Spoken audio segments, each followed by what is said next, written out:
Sometimes, it's not our failures that expose our foolishness. It's the words that slip out of our mouths every day. You've met men like this, loud, defensive, certain about everything, yet completely lost within themselves. They speak before thinking, argue instead of learning, and wear arrogance like armor to hide insecurity. Marcus Aurelius once wrote, "The mark of an educated mind is to be able to entertain a thought without accepting it." A stupid man cannot do that. He rejects what he doesn't understand, because understanding requires humility. But the Stoics knew wisdom begins with silence, with curiosity, and with the courage to admit, maybe I don't know yet. Today we'll expose 8 things a stupid man always says, the words that quietly drain his respect, his peace, and his growth. And more importantly, we'll learn how a Stoic replaces those words with clarity, calm, and control. Let's begin. 1. I already know that. The illusion of intelligence. There's a quiet arrogance that hides behind those 5 words.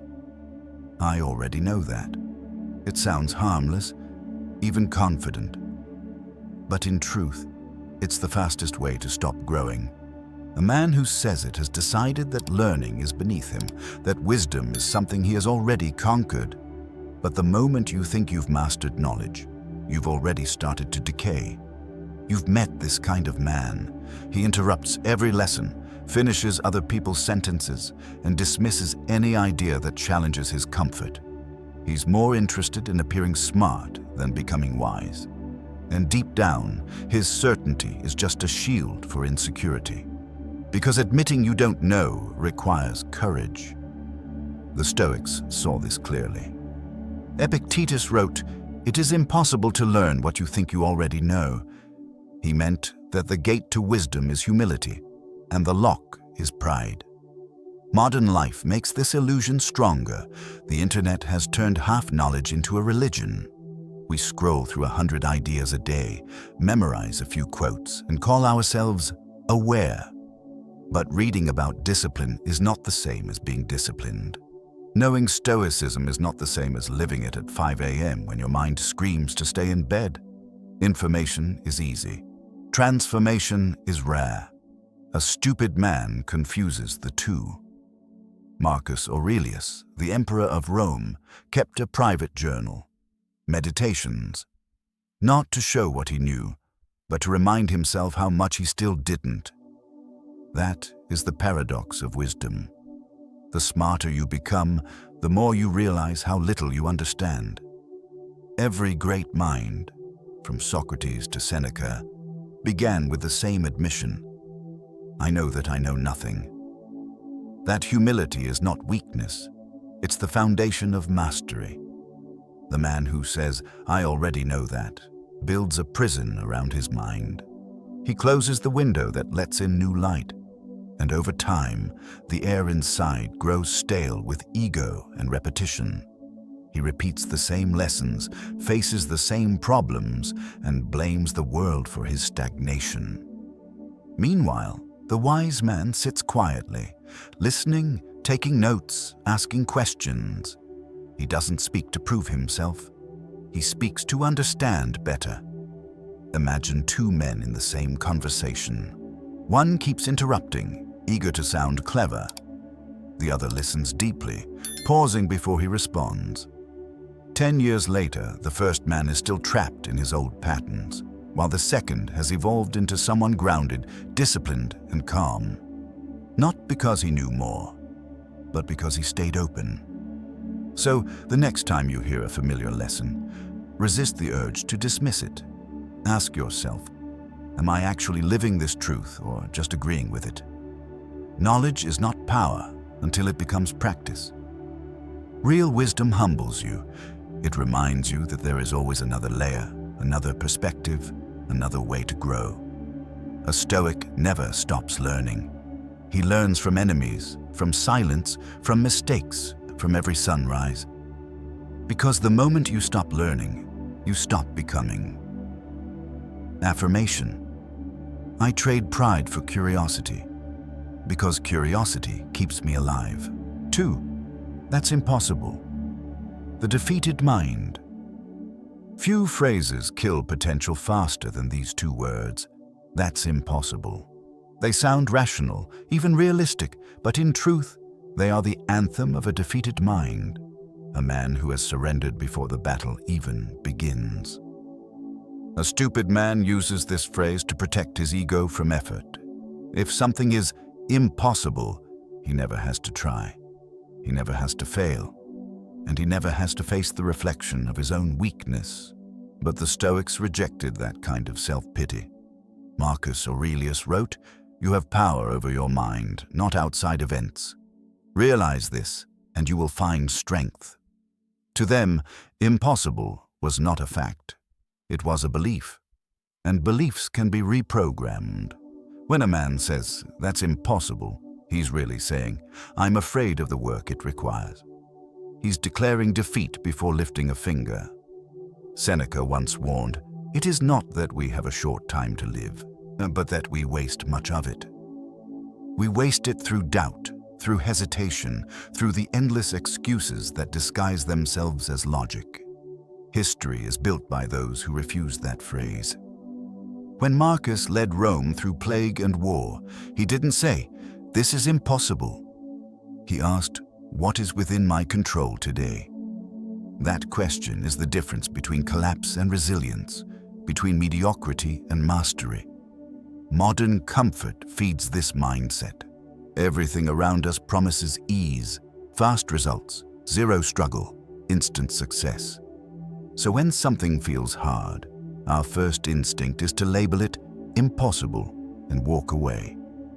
But the Stoic warrior does the opposite. He leans into difficulty, knowing that discomfort is proof of transformation. He doesn't ask if it's easy.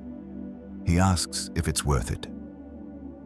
Think about the gym, business, relationships, or personal healing. Every major breakthrough looks impossible before it becomes real. The untrained mind sees obstacles. The disciplined mind sees opportunities for strength. The difference isn't in the challenge, it's in the response. There was once a Roman general who burned his ships upon reaching enemy shores. His soldiers looked at him in shock, asking, "How will we return home?" He said, "We'll return on their ships." That's the Stoic spirit. No escape, no excuses. You either move forward or you decay where you stand. So what does a wise man say instead of, "That's impossible"? He says, "I don't know how yet, but I'll find out." He turns fear into strategy, resistance into fuel. He understands that the impossible is only a mirror, reflecting how much he still has to grow. The Stoics knew the mind gives up long before the body must. Train the mind, and everything else follows. Next time you face something daunting, pause. Catch yourself before declaring defeat. Ask, what is one small step I can take right now? Take that step, however small. Because progress, not perfection, builds power. The man who believes everything is impossible will never attempt the possible, but the man who dares to try becomes unstoppable. Affirmation. Nothing is impossible for the mind that refuses to quit. 3. It's not my fault. The evasion that weakens a man. Every time a man says, "It's not my fault," he trades his power for pity. It feels safe, even reasonable, to point outward, to find someone or something to blame. But that small sentence silently drains a man of his strength. Because when you give away responsibility, you also give away control. The Stoics called this the dichotomy of control. The understanding that true power lies only in what we can influence, our thoughts, actions, and reactions. Epictetus taught, it's not things that disturb us, but our opinions about them. A wise man knows he can't control what happens, but he can always control how he responds. A foolish man does the opposite. He obsesses over what's beyond him and blames others for his misery. Blame is seductive. It gives you a quick sense of relief. You don't have to confront your mistakes, your laziness, or your fear. You just say, "It's not my fault," and suddenly the burden feels lighter. But that comfort is poison, because while you're pointing fingers, time keeps moving. Growth waits for no one. Think about it. Every strong man you admire, soldier, leader, craftsman, father, reached power through responsibility. They stopped saying, "It's not my fault," and started saying, "It's my problem." They didn't wait for rescue. They built solutions. Marcus Aurelius didn't complain about betrayal, sickness, or war. He wrote, "The impediment to action advances action. What stands in the way becomes the way." In other words, stop seeing obstacles as injustice. See them as invitations to evolve. When you blame, you surrender twice. Once to the event and once to your reaction. But when you own your part, you reclaim both. Responsibility doesn't mean guilt. It means responsibility. It means you have the ability to respond differently next time. Imagine two men facing the same failure. One says, "It's not my fault," and spends weeks justifying himself. The other says, "Part of this was on me," and immediately adjusts his approach.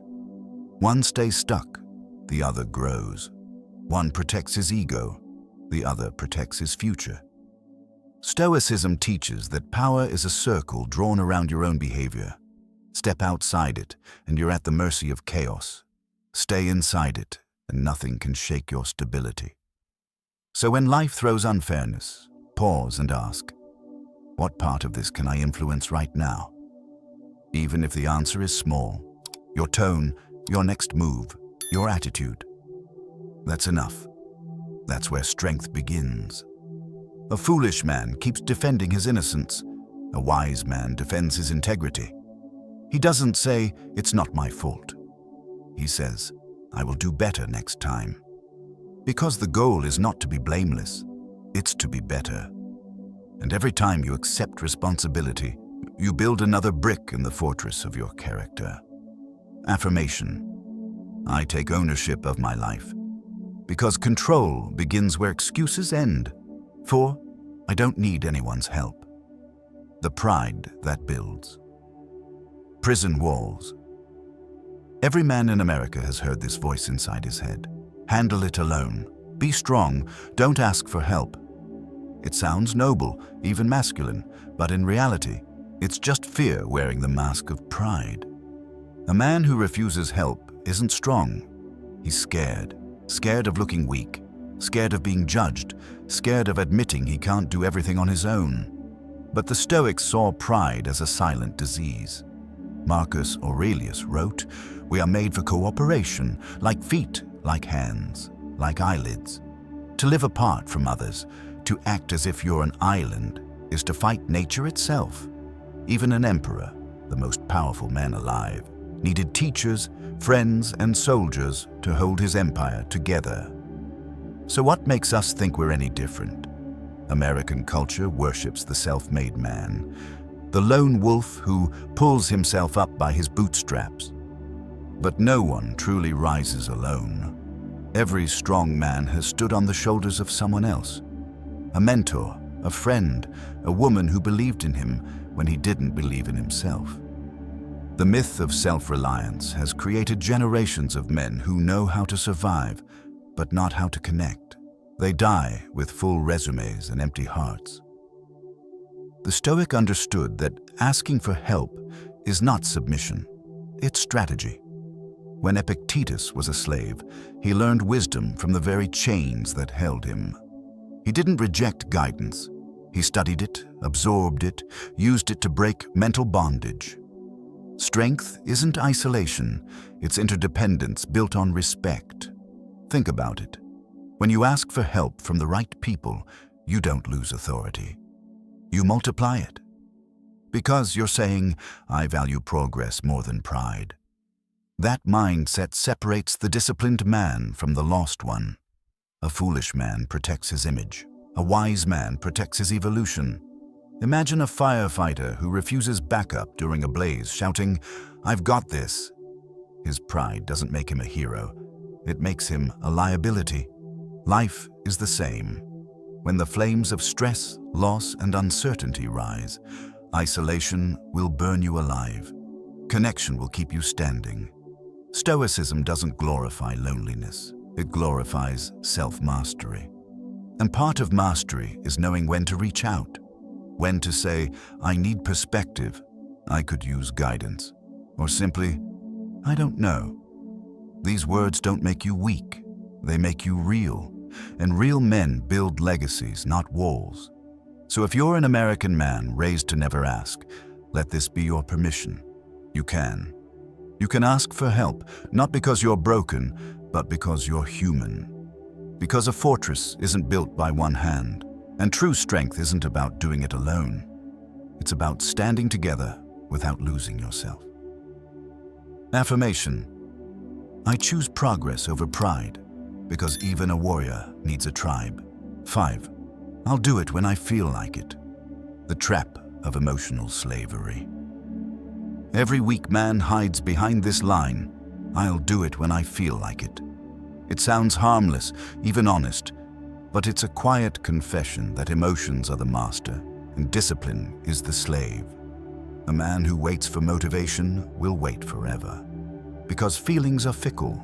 They rise, they fall, and they never arrive on schedule. Epictetus warned, "No man is free who is not master of himself."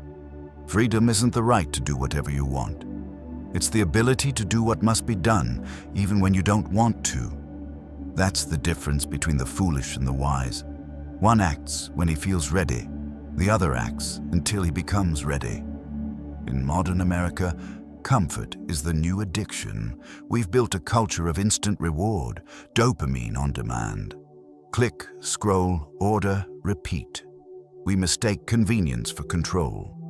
But the Stoics knew comfort doesn't strengthen you, discomfort does. They trained their minds like soldiers. Cold baths, hunger, fatigue, solitude, to remind themselves that weakness begins in the mind. When you say, "I'll do it when I feel like it," what you're really saying is, "I'm not in charge of myself." Your feelings decide your schedule, your growth, and your destiny. That's not freedom. That's slavery dressed as self-care. Discipline isn't glamorous. It's waking up when it's dark and quiet. It's showing up when no one's watching. It's lifting when your body says stop and studying when your mind begs for distraction. That's where real power is forged, not in mood, but in motion.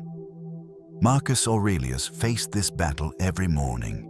He wrote to himself, "At dawn, when you have trouble getting out of bed, tell yourself, I'm rising to the work of a human being." Even an emperor didn't feel like it. He simply remembered who he was. And that's what the Stoic does. He acts from identity, not emotion. Picture two men. Both are tired. Both have dreams. One scrolls his phone and promises to start tomorrow. The other gets up, breathes, and does one small task. By the time tomorrow comes, one has built momentum. The other has built excuses. The wise man doesn't trust his feelings. He trains them. He builds systems, not moods. He ties his actions to values, not vibes. He knows that discipline creates emotion, not the other way around. When you move, the fire appears. When you wait, the fire dies. So next time that lazy voice whispers, "Not today," answer it with one sentence. "I'll start now, even if I don't feel like it." Because feelings change, but integrity doesn't. And once you master that, no challenge can break you. Affirmation. I act before I feel ready, because action creates the fire that feeling never will. 6. I'm too old for that. The lie that kills. Rebirth, few lies are more tragic than this one. I'm too old for that. It sounds practical, wise even, but beneath it hides resignation, not wisdom. It's the quiet surrender of a man who has mistaken age for limitation instead of perspective. He tells himself that his best years are behind him, that growth belongs to the young, and that change is no longer worth the effort. But in truth, that mindset doesn't come from age. It comes from fear. Seneca wrote, "As long as you live, keep learning how to live." Those words are as relevant in modern America as they were in ancient Rome, because the Stoics never worshipped youth. They worshipped awareness, effort, and virtue. The moment you stop striving, you begin dying, and that can happen at 25 or 75. Think of the men who built great things late in life. Ray Kroc started McDonald's in his 50s. Colonel Sanders launched KFC at 65. Michelangelo carved until his hands shook. They all refused the illusion of too late. They understood what every Stoic understood. The time doesn't take your power unless you hand it over. When a man says, "I'm too old for that," he's not describing his age. He's describing his fear of beginning again. He's afraid of looking foolish, of being a beginner, of losing the illusion of mastery. But wisdom isn't about avoiding failure. It's about learning gracefully from it. The Stoic knows that renewal is not a privilege of youth. It's a discipline of the soul. Marcus Aurelius faced the weight of an empire at nearly 60. He didn't say, "I'm too old to fight." He said, "If it is not right, do not do it. If it is not true, do not say it." Every sunrise, he recommitted himself to living by principle, not comfort. That's the Stoic version of staying young, to keep your curiosity sharper than your excuses. In modern America, many men hit 40 and quietly quit, not their jobs, but their dreams. They trade challenge for convenience, ambition for distraction, and call it being realistic. But what's realistic about letting your fire die while you're still breathing? The Stoic would say, it's not your age that weakens you. It's the story you tell about it. Growth is not a timeline. It's a posture. As long as you can breathe, you can change. As long as you can think, you can learn.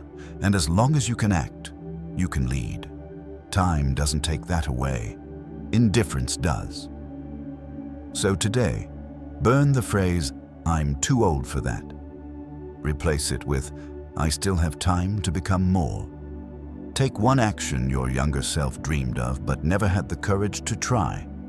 Learn a skill, start the gym, pick up the instrument, rebuild the bridge. Because the Stoic truth is simple. Rebirth is available to any man brave enough to begin again. Affirmation, I'm not too old to start. I'm too alive to stop. 7. Everything's against me. The victim mind that drains all power. Every man has felt that moment. When nothing seems to go right, when people disappoint you, when life feels like a rigged game, and in that frustration, the words spill out, "Everything's against me." But that sentence is not a reflection of the world. It's a confession of defeat. It is the anthem of a man who has surrendered his strength to circumstance. The Stoics would call this the most dangerous illusion of all, the illusion of powerlessness. Marcus Aurelius wrote, "You have power over your mind, not outside events. Realize this, and you will find strength." In other words, nothing is truly against you unless you decide to be its victim. The world doesn't owe you fairness. It owes you opportunity, disguised as adversity. When you live in a victim mindset, every obstacle feels personal. You stop solving problems and start collecting excuses. You say, "They don't support me," instead of, "I need to build stronger alliances." You say, "Life's unfair," instead of, "I need to adapt." A foolish man waits for conditions to be perfect. A wise man learns to perform in chaos. Modern America has perfected the art of victimhood. We reward complaint more than courage. We've replaced responsibility with resentment. Scroll through social media and you'll see millions of people fighting shadows, blaming governments, bosses, parents, luck, anyone but themselves. The Stoic stands apart. He doesn't deny hardship. He defines himself through it. He doesn't say, "Why me?" He says, "Try me." Seneca taught that fire tests gold and adversity tests men. The victim says, "This challenge will destroy me." The warrior says, "This challenge will refine me." That's not toxic positivity. That's reality seen through discipline instead of despair. Because life will never stop throwing storms at you. Your choice is whether to stand in the rain or to learn how to build a roof. Think of a soldier surrounded on all sides. He can scream, "Everything's against me," or he can say, "Good, now I know where to aim." That's the Stoic mindset. Turning pain into precision, turning chaos into control. It's not optimism, it's ownership. When you believe the world is against you, you fight ghosts. When you remember you control your reactions, you fight with purpose. The Stoics didn't chase fairness, they built resilience. They trained their minds to see lessons inside loss, strength inside struggle. Because power is never taken, it's only surrendered. So when you feel like life is against you, pause. Take one breath. Ask, what part of this can I control right now? Then move. Don't complain. Don't seek sympathy. Seek clarity. Every moment you choose action over anger, the victim in you dies a little, and the warrior is reborn. Affirmation. Nothing is against me. Everything trains me. 8. That's just who I am. The excuse that ends. Evolution. Few sentences sound more final or more dangerous than this one. That's just who I am. At first, it feels honest, even self-aware. But in truth, it's a confession of surrender. It's what a man says when he's too tired to change, too proud to grow, or too scared to look in the mirror. It's not self-acceptance, it's self-abandonment. The Stoics would call this the death of potential, because the essence of Stoicism is transformation, the idea that the mind can be trained, reshaped, refined, and reborn through reason. Marcus Aurelius reminded himself daily, "Waste no more time arguing about what a good man should be. Be one." He didn't hide behind personality. He sculpted character through discipline. And that's what separates the wise from the foolish. One says, "That's just who I am." The other says, "This is who I'm becoming." In America today, we glorify authenticity, but we've confused it with complacency. We say things like, "I'm just blunt," or "I'm not a morning person," as if those labels were life sentences. But the Stoic knows. Authenticity isn't doing whatever feels natural. It's doing what is right, even when it's uncomfortable. Real growth is not rejecting who you are. It's refusing to stay that way when it no longer serves your higher self. When you tell yourself, "That's just who I am," you're building a cage made of excuses. You give your past the authority to define your future, and every time you repeat it, the walls get higher, the bars get thicker, until change itself feels impossible. But who built that cage?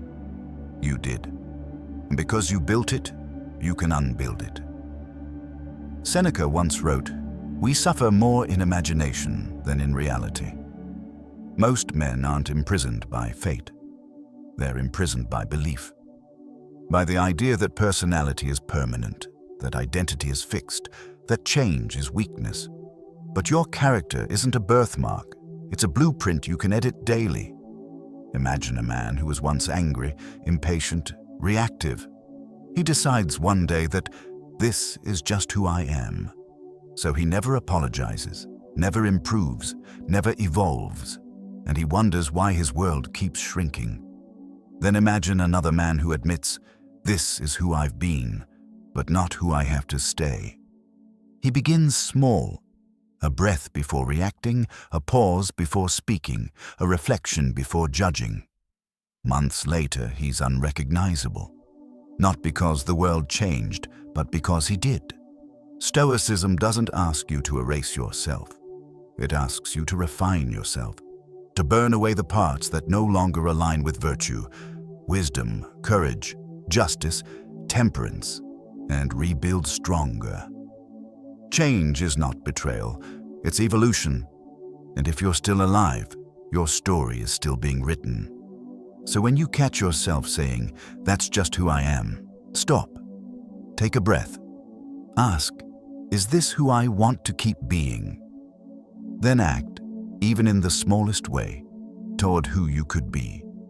Because the moment you choose growth over identity, you begin to live free. Affirmation. I am not a finished product. I am a man in progress. The mirror of a foolish man. The words a man repeats become the mirror of his mind. Every "I already know that," every "it's not my fault," every "that's just who I am," each one steals a piece of his power. But the Stoics taught that nothing truly weakens you unless you choose to stay that way. Change begins the moment you hear your own excuses and refuse to repeat them. Marcus Aurelius reminded himself daily, "Waste no more time arguing about what a good man should be. Be one." And that's your call now, to stop defending your flaws and start disciplining your mind. A foolish man talks about who he is. A wise man builds who he's becoming. So look at the list again. Choose one phrase to bury tonight and one truth to live by tomorrow. Because your words shape your world, and silence, when guided by self-awareness, builds strength deeper than pride ever will. Affirmation. I trade excuses for evolution. Every word, every day.